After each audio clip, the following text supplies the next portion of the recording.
Welcome to the Lawless Astrology channel. My name is Dabney and I'm an evolutionary astrologer.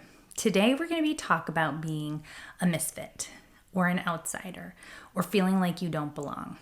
And we're going to see what are some of the signatures in an astrology chart that might make you feel that way and why the current astrological weather is actually going to be very empowering for you.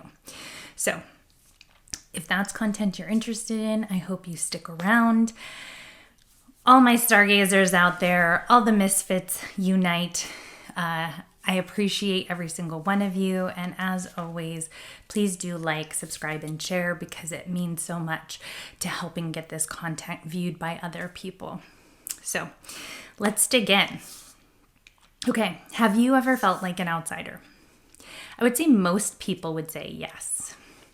But have you really truly felt most of your life like you're a misfit, like you don't belong, like you can't really get into the feelings that everybody else around you and the collective seem to be focused on?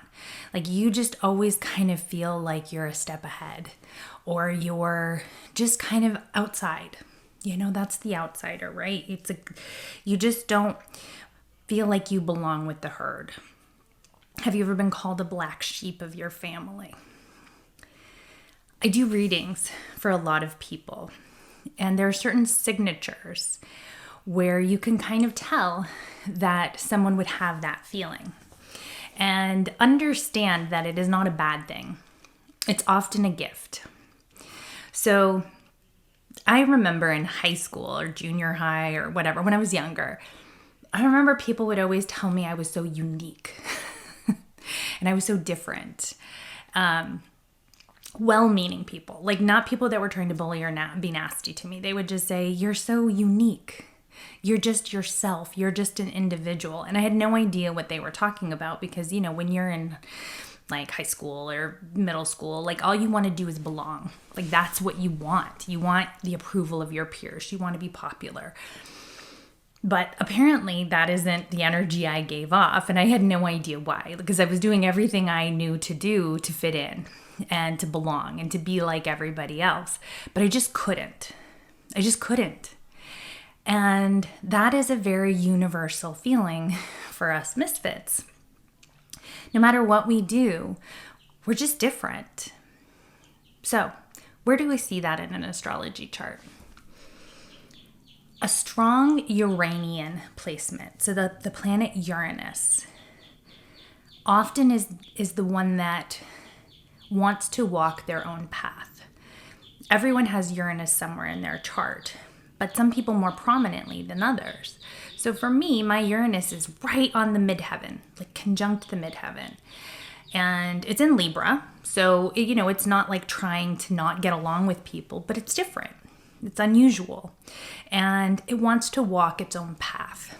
So Uranus, if you have Uranus on one of the angles, like the midheaven or the ascendant or the descendant, which is called, the descendant is on the 7th house cusp, or the nadir, which is very bottom of the chart.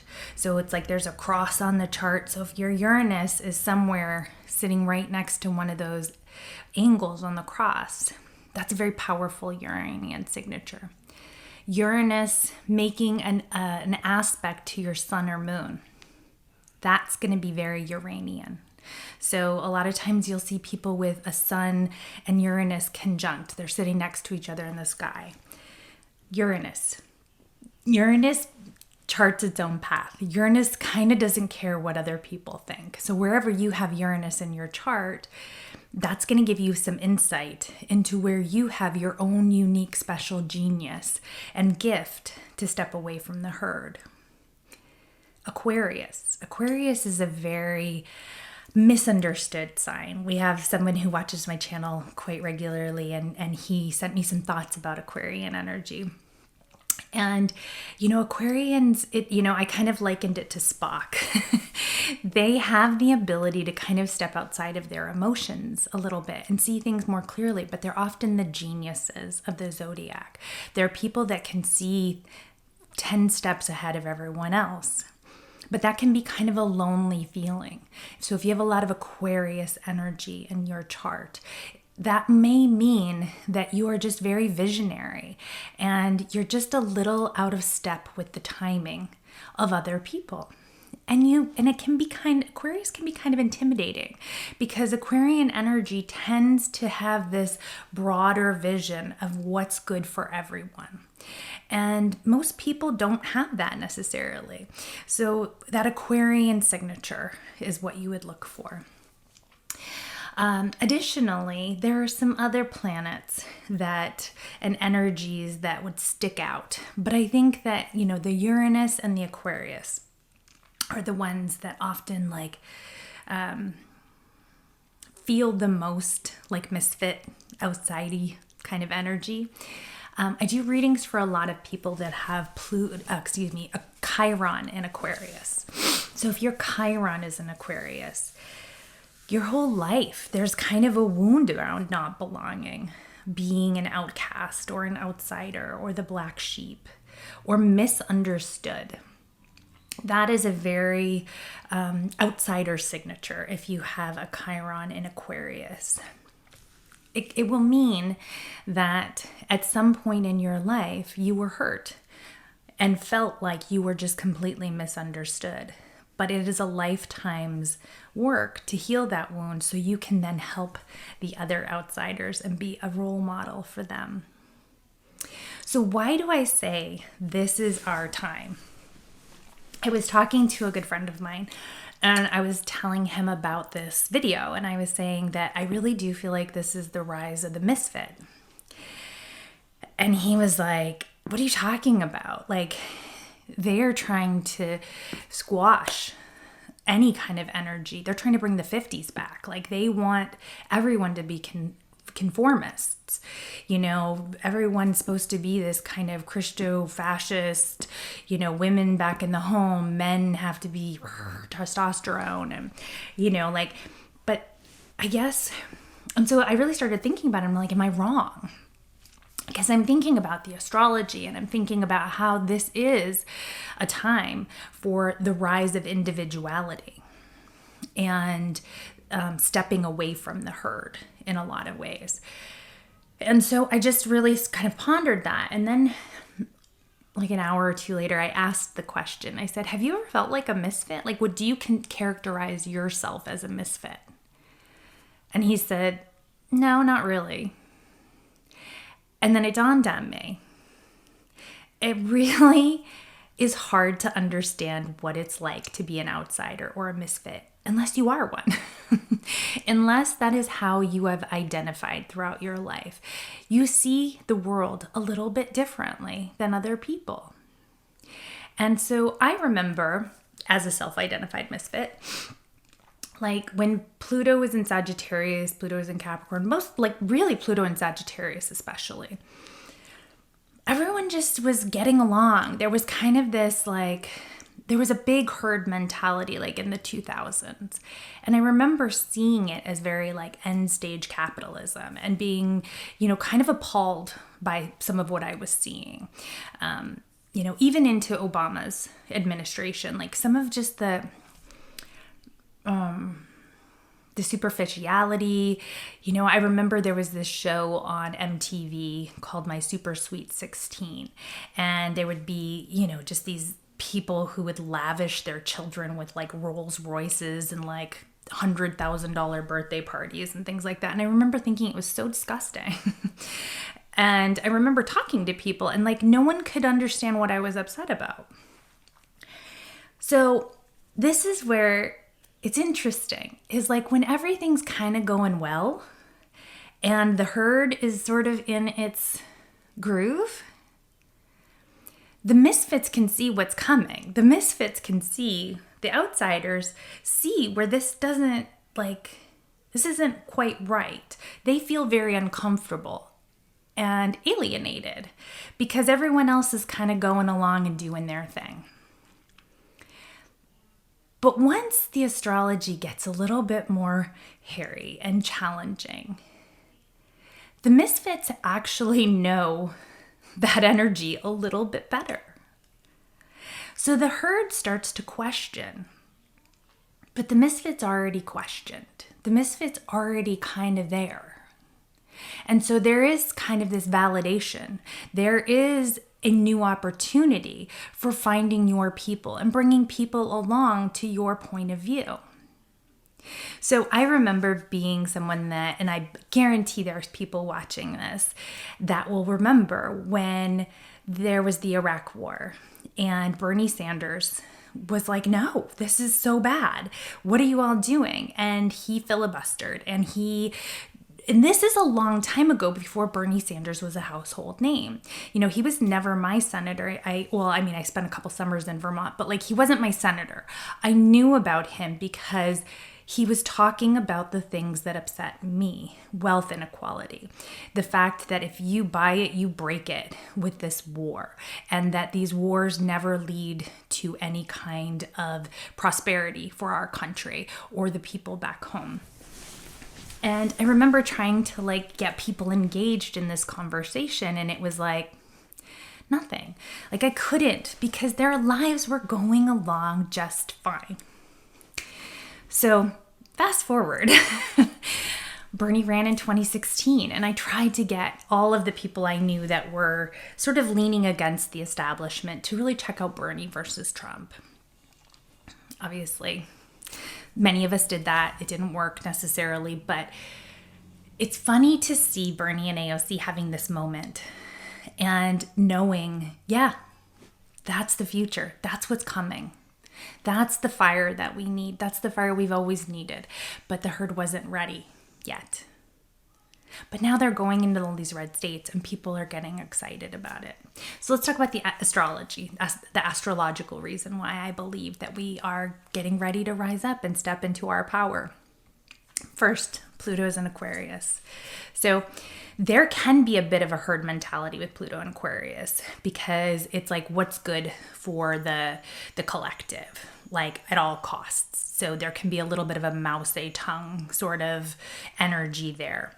But it doesn't have to be. And we have to look at all of the different pieces of the puzzle, okay? So yes, it's what's good for the collective, but there's a lot of Aries energy happening at the same time, which is a rise of the individual. And so, we have to balance these things out. So Pluto and Aquarius, we've been talking for months now, and tons of astrologers have been talking about power to the people. So suddenly we have this kind of grassroots movement. We have people understanding their own power more than they have in the past. Okay. There is going to be the shadow side of technology, but I think people are going to come together. That Aquarian Uranian signature, I think it's going to be easier for people to find their people in a new way. I think people are going to be more motivated to get out and meet people in person, meet people on the streets, meet people in coffee shops. Okay, so kind of like coming out from behind the introversion and coming out to make a difference, kind of a more humanitarian connection. And also a visionary connection.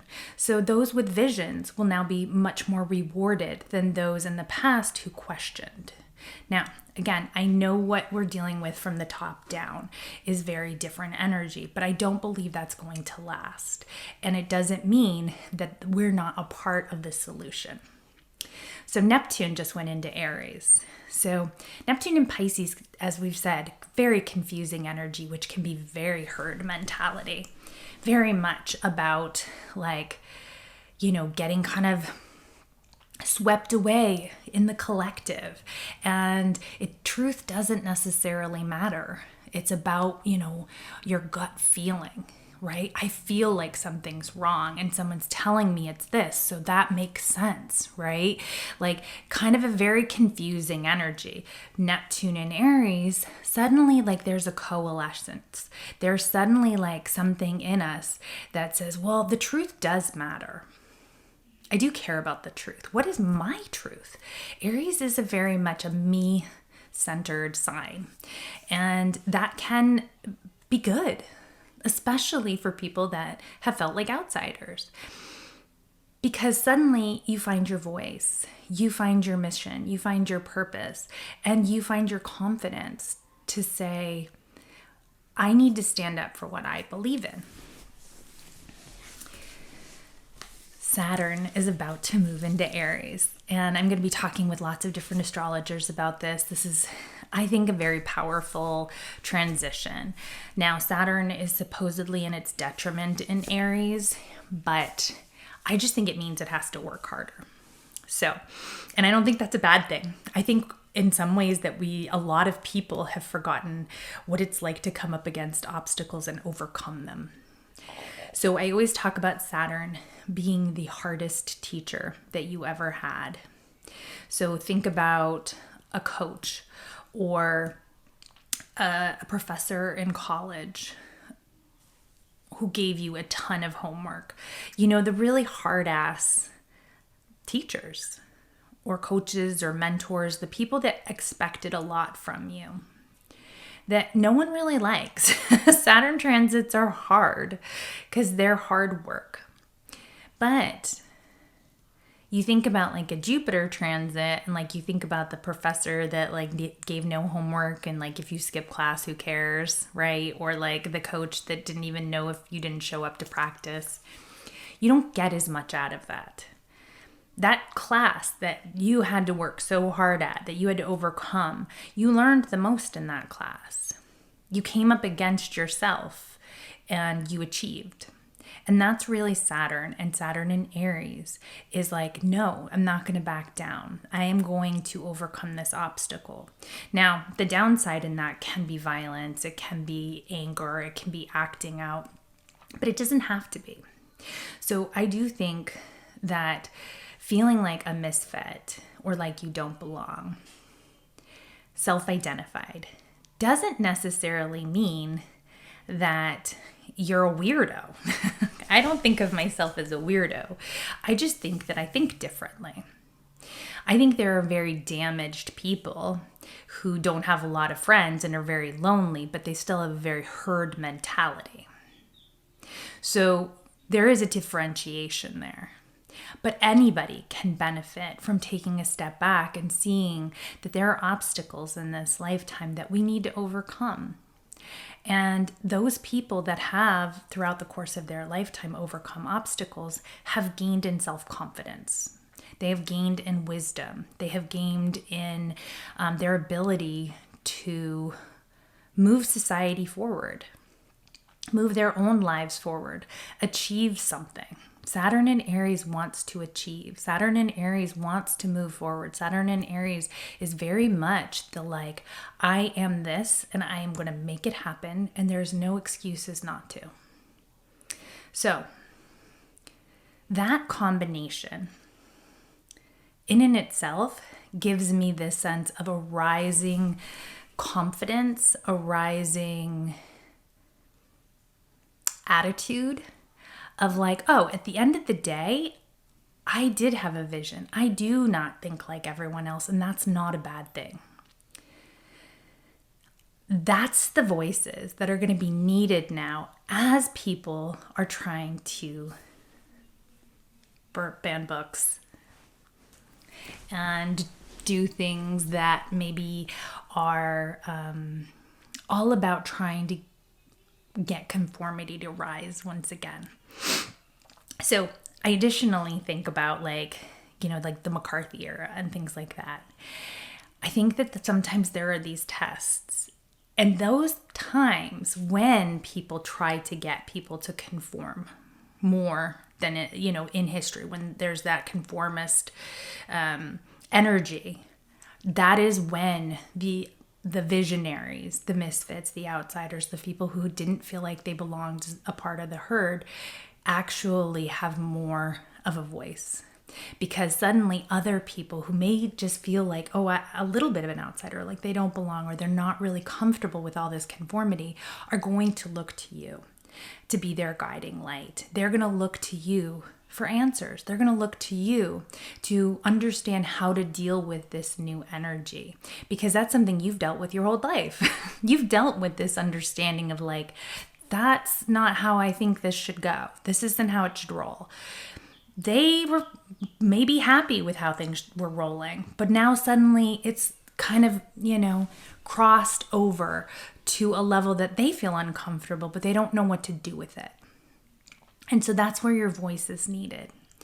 So then that brings me to Uranus moving into Gemini this summer. The Uranus into Gemini is about fresh ideas. It is about a new vision. It is about a new voice. It is about something coming in that we've never seen before. So a lot of times that can be, a rise in new technologies. There is often a new way of thinking around government. So there's definitely energy around the new and the different, because Uranus is something fresh and different. And Gemini has to do with the mind, communication, ideas, okay? Transportation. So we're going to see a lot of those advancements. But I also think that ties in with this energy of just feeling empowered as someone who may have felt somewhat downtrodden in the past. Uranus and Taurus, which is the energy we've been under since 2018. Taurus is much more of a conformity sign. Taurus is much more about, let's just get along. I want peace. I want to be left alone. I want harmony. I don't want drama, right? Uranus is like, let's mix it up. Taurus is earth. It's like stability. It's the mother earth, like very much a natural in the body sign. Uranus likes to mix it up so that it's been kind of uncomfortable and fighting itself. Well, when it moves into Gemini, it kind of unleashes all of this sort of rebellious energy of new ideas and new thoughts and, a new way of doing things. It's all about the new. And there is, of course, shadow and, things that we have to worry about. And there is almost a little bit of a danger of the outsiders getting a little too full of themselves in some ways. But I think the people who have, self-identified as Cassandras or, whatever words you want to use, I think that there is power coming your way. And I think you're already starting to feel it. So even though it feels like all of the new things that are happening on the outside are trying to, tell you don't belong, there's a rising energy within, if you pay attention to it, that kind of says, no, you have what's needed now, and you're being called to step up to the plate. So this is a time for you to find your voice, to find your confidence, to share your ideas, and to be unafraid.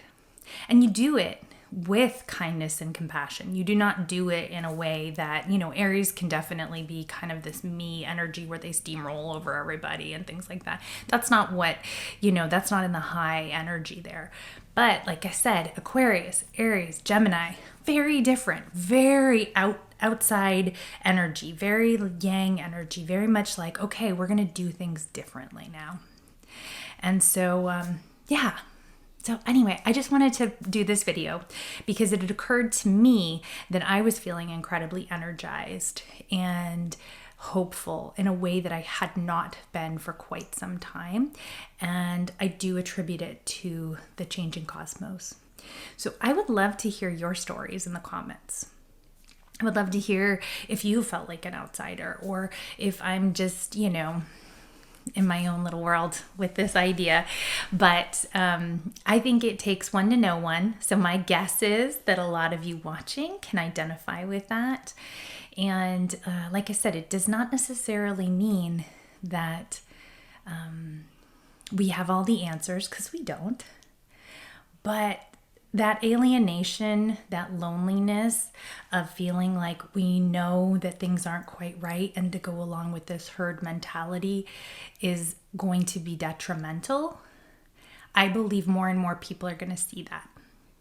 And I think there's going to be big changes as a result of that. It's pretty much evident throughout history.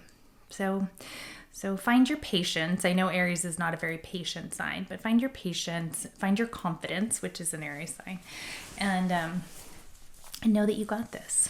So last thing I'm going to say is there's still time to take my Foundations Astrology class for beginners. The live classes are May 14th and May 21st in the evening. There will be another class announced with my teacher, Steven Forrest. We're just working out the timing of that. And but all the recordings are available to you now. If you're interested, I'm going to put the link below.